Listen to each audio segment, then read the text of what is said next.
Hello, good morning, good evening, good night, good time of day, good whenever, whatever it is for you. Welcome back to the LAMDA log. This is Wednesday, the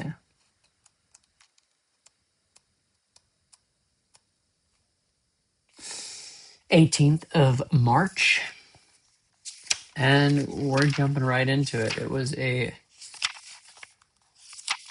busy-ish day, but it was fine. We started with artistic development. We wrote our scenes yesterday. I don't think I mentioned that in my last video, but during one of the break times, my scene partner, my screen, well, she's everything. She's my partner for so many projects, but my artistic development class partner and I wrote a scene that we were doing. So we worked for 5 minutes practicing, kind of reading through, seeing how it was, and then a group went up and there were siblings kind of figuring out their grandma's estate, but one of them was like a writer and kind of a black sheep person, and he had like a drug problem and things, and so now he's like found his grandpa's journal and he's gonna let everything like write the story on it. But then his other brother is like the one who inherited the family business, and he's gonna like tell everybody what's up and how it's going. And um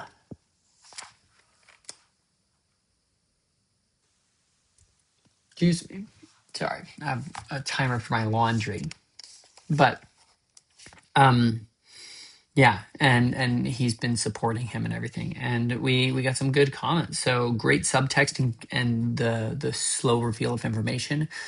We started talking about like the positives. Really liked what was left out. Really good relationships and layered feelings. Liked how the info was revealed, and then things that we had questions about, like what was the inciting incident. It was the death of the grandma, and then where was the middle moment, and that's when the diaries were revealed. And then there was like a comment that he had done some of his best writing in that house, and what is the company and why does Simon the writer care about the company, because he lives off of it.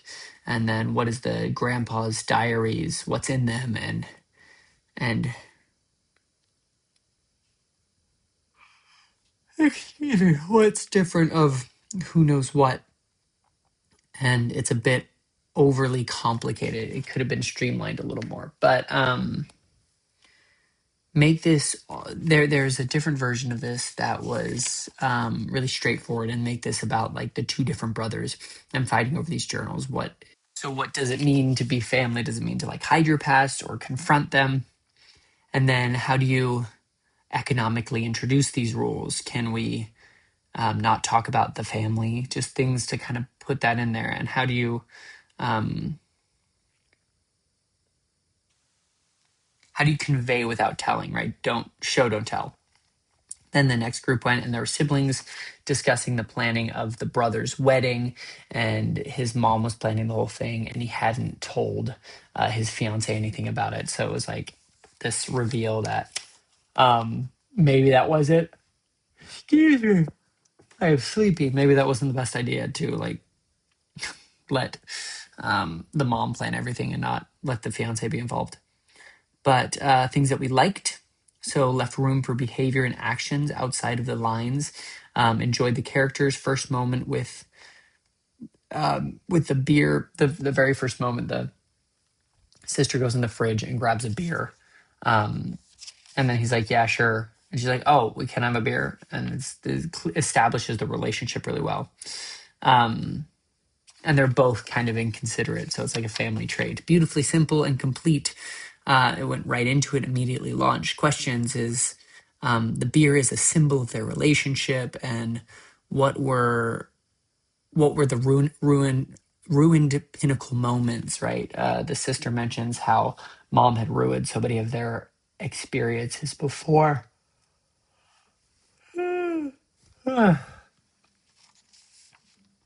So there's that. Um,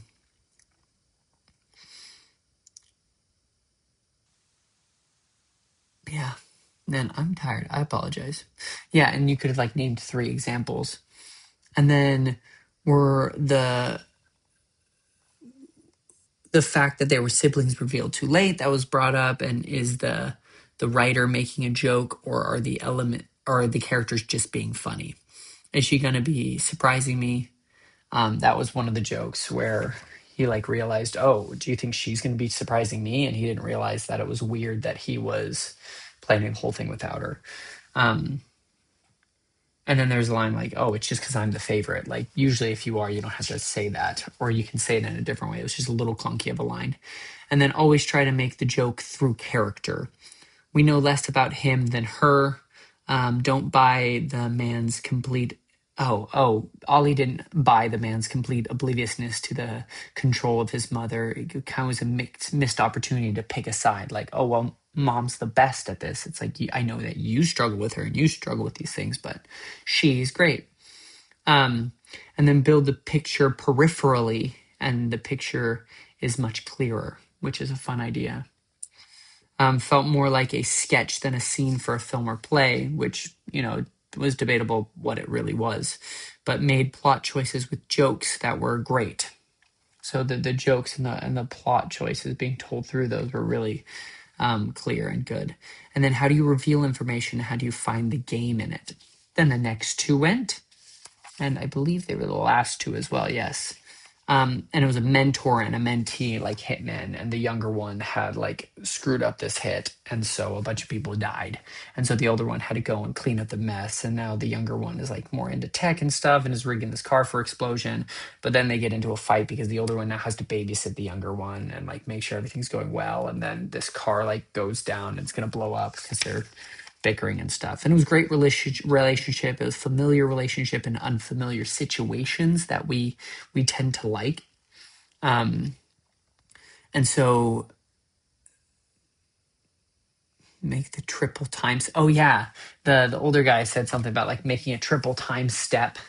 And so Vic was the older guy, and it was funny to think that he knew like old Hollywood dance films or dance moves, and so it just made a fun detail about him. And then the writing made us buy into the fact that they actually did the work. The word choices and info seemed right. Some good lines. Sending a text in all caps was like a little jab that was thrown, which is totally something that like a 50-year-old boomer type would do. Classic wise guys banter, and they were looking for the balance of how many old guy insults were too many old guy insults. Then some questions were, where is the underlying tone? Tone? Yeah. That's what I wrote. Where is the underlying tone? Or loan? How much is too much information to reveal and need to process that the other person doesn't need to be there and the young person isn't trusted, right? That wasn't too clearly demonstrated. And then think about the relationship and having everything prepared and ready, and then decide what parts and how much of the iceberg to show, right? You want to have everything understood and then just show bits of it and slowly reveal more. And then what is the puzzle or device to show the youngsters vulnerability without saying it? Like if you're using tools, they become symbols of the scene. It's like, oh, that's the wrong tool. No, it's not. Yes, it is. And it's like, oh, fine, give me the other one. Then there's this great book called Into the Woods by John York, and I should look into that. And then the tussle that leads to the car failure, not a mistake between either one of them, but it was a good kind of like symbol of the fact that like they're both competent and good at their job, but when they don't get along together, they make mistakes. So what is happening narratively? What's the point of the scene? And then find those shifts. Yeah, and then we didn't get to us, which means we'll get to us next week. I feel like we got some work to do in our scene just to clean it up and make it better. And then we had Spanish dance with Carlos, and we worked on the 3 videos Um,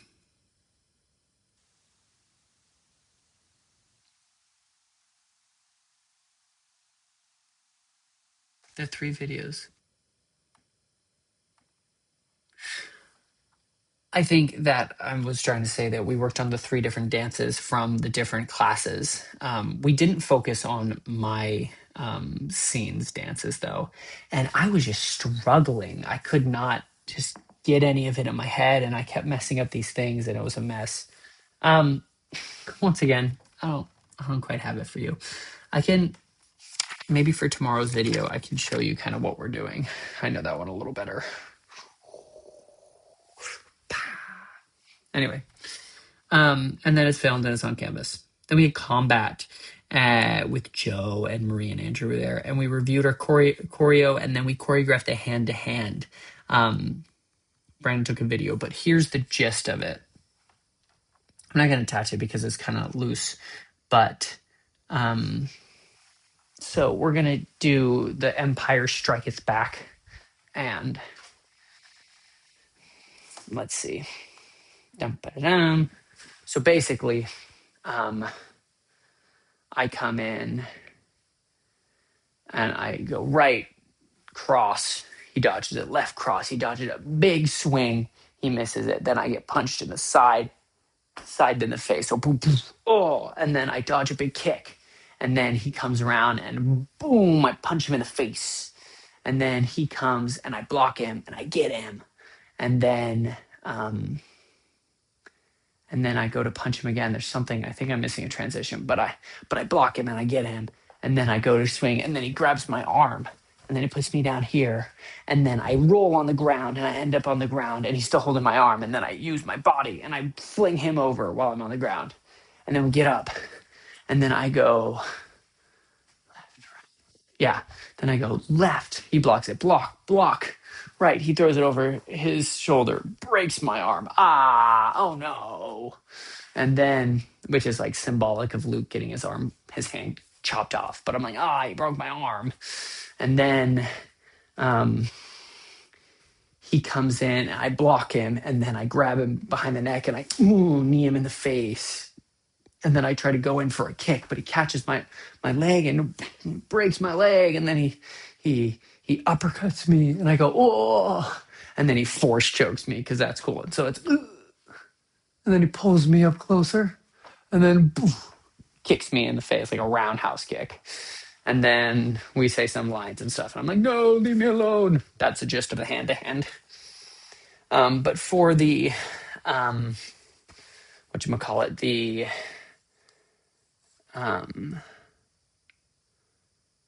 evaluation, we have to both do naps, both use our legs, both get to the ground and get back up. Yeah. So yeah. And so yeah, then we had lunch and it was 17 degrees Celsius outside, which is like 64 degrees-ish Fahrenheit. It was gorgeous. Went to the cemetery. Lovely.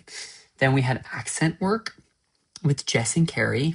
And so she started out by asking how was the homework, and it was so much of it is about familiarity and becoming friends with the accents, right? With verbatim practice, keep it limited because that greatly improves the accuracy just to repeat the same things, the same sounds, right? Much and whatnot. And then learn your get-in phrases, your trigger phrases, like, oh, that's lovely. Oh, that's really lovely. Something or really lovely. I can't remember. I think I said something else. But yeah, be wary about melodic things because it's easy to get stuck in a specific melody and be ruled by it. All accent work is a mix of strategy and practice. If doing a voice with the character makes make sure that it's not offensive and it's just a step to get into it, because you want to be able to do it without character, just neutral, and then be able to add more onto it. You don't really hold on to all of these accents for your spotlight. That's like our our profile that like agents can hire us off of. What you're really think about what you're really proficient with and what would you be comfortable polishing up in time for an audition or a start time. And then we paired up and we did some word associations in the lead's accent. So like chocolate, ice cream, caramel. I don't know if it's caramel sauce, chocolate sauce, whipped cream. We're just talking like that. And then bacon, Margaret. I don't know, things like that. Margaret was not a good association. That was just one of the words that keep getting stated, like Facebook. Yeah. Ignore the goose lexical group. It's not different enough to be important for our situation. And then the lot group is the same as SSB. So lot, thought. Thought is different than lot, but lot. So don't think about that one too much. And the fleece group isn't different from Gen Am. So fleece. You'd say fleece, but the E sound is the same.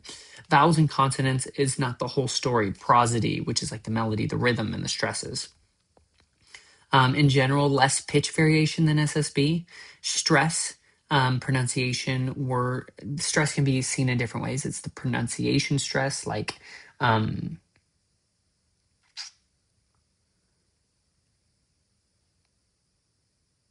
I can't think of an example. I had one, but I didn't. Like if you said progress instead of progress, for example. And then the word in a sentence, you could stress a different word in the sentence, and length, like word, word. Articulation, pitch, pause, etc. Those can all be stresses. Then look for the patterns. SSB strength is in length and pitch and stress, right? General American Gen Am is strength and when you want strength and stress, it's in volume, right? Maybe a little bit of pitch, but in SSB, it's length and pitch. So identify why a word sounds different, then take the time to do so. And then your brain tries to anchor itself in the familiar. So switching into other accents. So when I'm doing leads, a lot of the time I'll slip into Scottish because I've had more practice with that. So you just need to make it familiar. And what does doing the rhythm do to me? Okay, speed, and then we spread out and we practiced reading the text in the target language, which is somewhere. I pull it out so I can read it to you. So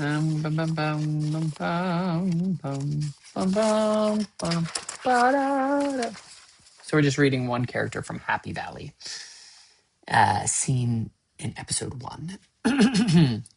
So here's the situation. Nev. The people who've got your Annie are after £1 million in cash. They're giving us 2 days, you and me, to get that money together. What do you think? And then Neverson says something, and then, I don't think they're gonna believe that. You're Neverson Gallagher. You live in a big house and drive a Bentley. Don't tell me it's all on tick. Don't tell me you've got cash flow issues. I'll leave you to sort out the details. And remember, Nev, any hint, any suspicion, you spoke to anyone you shouldn't have. And how can I put this? They're not nice, these people. They will start cutting bits off her. And they might even film it as well and text it to you. Or to your wife even. You know. So, they're evil. I'm telling you, believe me. You don't want them to feel like you're not concentrating. I want myself personally, but I'll do what I can for you, Nev. I'll be in touch. So once again, my Leeds accent is like a 6 or 7 in skill. But we're working on it. And then no. Then Jess walked around and gave specific notes. To me, I need to relax, let my jaw relax, and don't push or force so much, especially on those price vowels. Like, what were some I just read? Waff, waff, not wife. I'm just always like concentrating. Wife, I do. I won't myself personally, but I'll do what I can. But I'll do what I can for you, Nev. I'll be in touch. Just kind of relaxing. And then also don't add the wrong prosody. I was getting scoused, especially with the line, you live in a big house and you drive a Bentley. You live in a big house and you drive a Bentley. Drive a Bentley. That was getting scousy. You live in a big house and you drive a Bentley. Not drive. See, it's getting cockney. You live in a big house and you drive a Bentley. We'll work on it. But you live in a big house and you drive a Bentley. Yeah. And then we are going to continue with this and focus on establishing our process. What is working for me? Because that's what's important. Because you can apply that process to learning any accents. And that's what we're doing. And then all accents work the same way. Vowels, consonants, prosody, posture. That's it. So work on that. Then we had an acting through song, and we had a new guy today because Graham is otherwise preoccupied. So we were with Eric, and he's an actor and an actor practitioner. He graduated from the MFA program here. American guy. He's cool. He's got a great vibe about him. I took some good notes. So you'll regret it if you don't jump up in class because you only have this one opportunity to be in grad school. And then Eric asked us who consider themselves a singer and why, and if we are intimidated. And then he said, you need to fail so that you can learn and fall on your face in this class. That's great. So then the first person went and they sang Everybody Loves Louie from Sunday in the Park with George. And what tactics can you be used, tease, seduce, to make jealous, to belittle? So I stood up and I played George, and Eric said, okay, what I want you to do is focus over here, and she's going to try to make you turn around. Don't, unless she really makes you. So be fair, but like let it be difficult. That's what I did. I pulled up a little piece of paper and I drew a picture of another student while I was working on it. Yeah. And she was doing something. I never turned. But it was good. And then your right to fail shouldn't overshadow your right to try as well. That was something James brought up, which was cool. The pianist. And then the next one went and he's saying, what kind of fool am I from Stop the World, I Want to Get Off? And then found it at one moment, and it was great. So he doesn't have a lot of experience singing and especially like working with accompaniment and learning music, and can't read music and all those things. So he just kind of was finding it in him, and he found the confidence. And then they asked, do you lift? Because he does. And then what's the most important part? It's breath, right? And so he needs to relax and connect with his breath. Let's come up with given circumstances together. Another student played his wife and turned away and had kind of that same idea, like you're not allowed to turn unless they make you turn, with circumstances and tactics, not like physically turns you around. But these tactics should, right, don't make it easy, but be fair. And then the tactics were beg, demonstrate, change, illuminate. These tactics should feel very different in the body. And how was that? It was fine. Why was it just fine? It didn't feel like he committed to either tactic, he said. So then as an actor, you have to give the biggest portion, right? But don't demonstrate. He got on his knees at some point, but how do you give as much? So commit.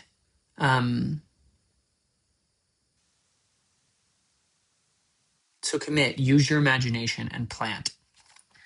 Explain it like this is like a deadlift. So just really grin and bear it. Like not that, but like really center yourself. and support yourself. One step at a time, baby steps, but don't fall into the trap that this is harder than we think. We're here for a reason. Trust yourself. Forgive yourself for being in your head and being in your own way. Don't get swayed by the music. Play the intentions. And then when James was teaching at like Guildhall, the students were told not to be allowed to rely on their physical abilities. And the student really needs to soften and offset their physical toughness, because that gives you a strong base, and then you can add your strengths back on top. And then people can have a wildly different time at drama school. All we have to do is ask, and the practitioners to like get more individual help. All of this is for us, use it and exhaust our resources. And then what scares you the most is what you should be working on. Choose the things that freak you out. And then the next person went and sang, but not for me. I don't know what it was from. But Eric mentioned how Bill Hader started saying his first line wrong on purpose when he started doing SNL, so that he knew that a mistake doesn't take anything from him. It doesn't ruin anything. And then acting isn't real. You don't have to feel something every time, but you need the technique to make it believable. And then how do we shake this? How do we make this active for the character? So talking to your future self, you are stopping them from engaging with love anymore. So another student sat in as her daughter, and we changed the situation a little bit, facing the singer in a chair, and the student who was singing was telling her to like break up with this deadbeat idiot boy. And then he was like, yeah, you're a nice mom, but be a mean mom.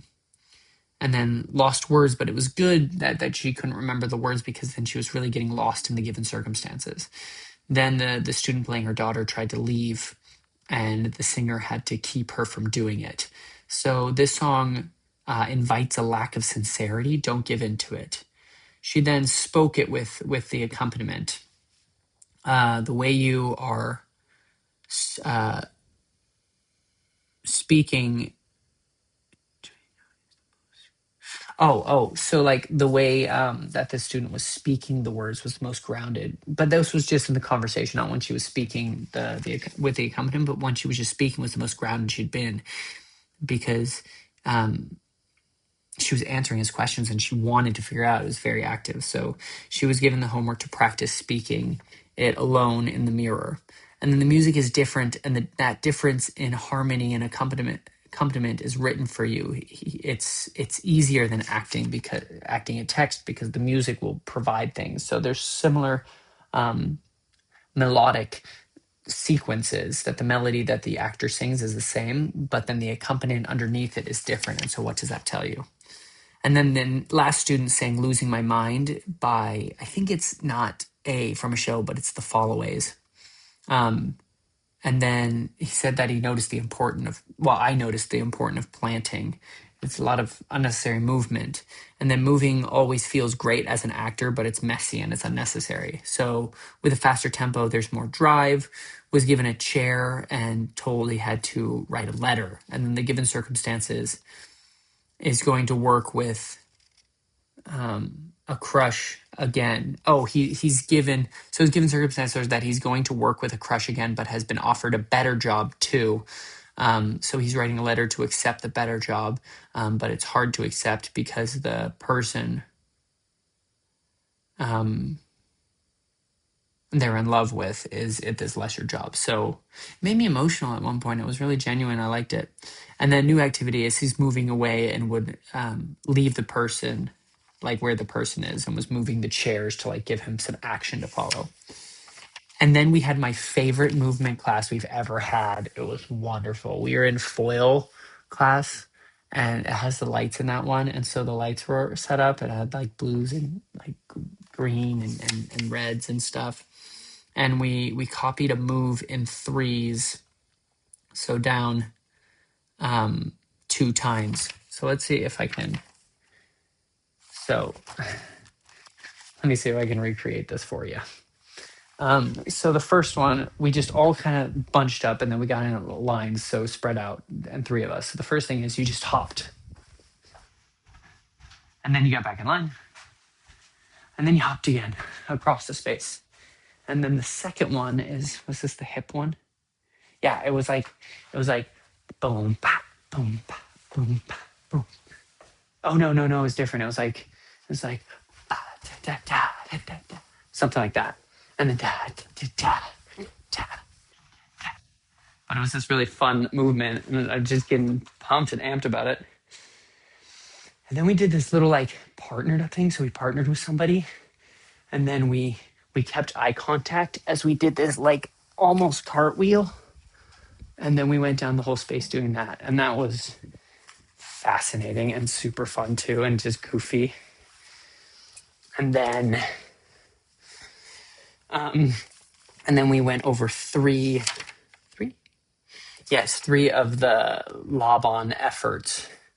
The first one is ring, which is sustained, heavy, and indirect. And so we thought about like ringing something, and then we put it all the way into our bodies. Then we imagined our bodies were the thing being rung.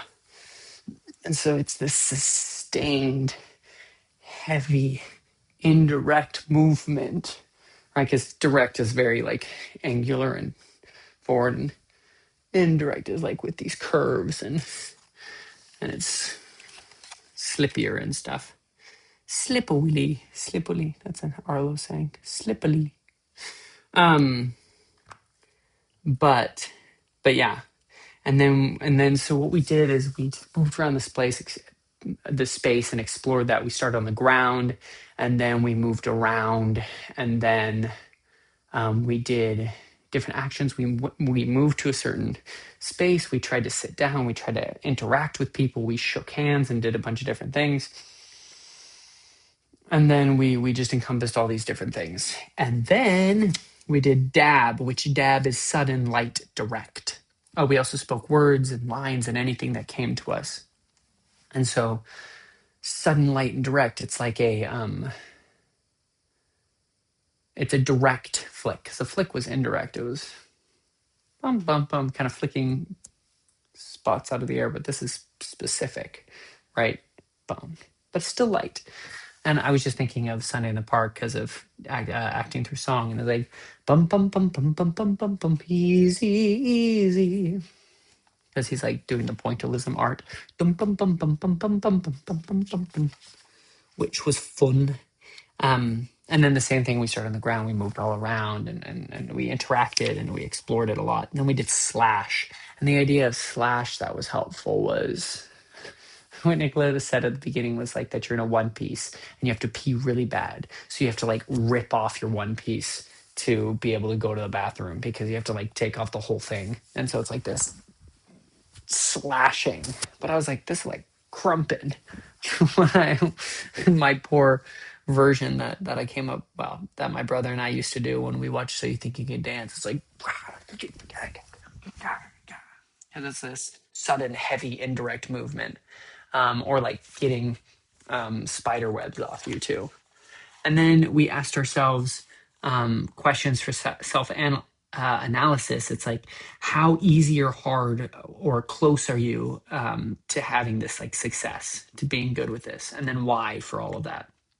And then, am I breathing? How am I breathing? And what sounds emerge and why, or how do they emerge? And then, do any clear images come to my head? Am I present? Am I connected? Right? So to recap, one is how easy or how close am I to succeeding in it? Two, why?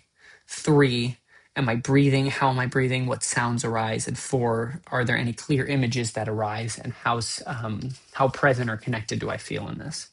And then these questions give you an agenda to work on these things. So you could like, for example, choose ring and focus on breathing or avoiding what comes easy or is comfortable.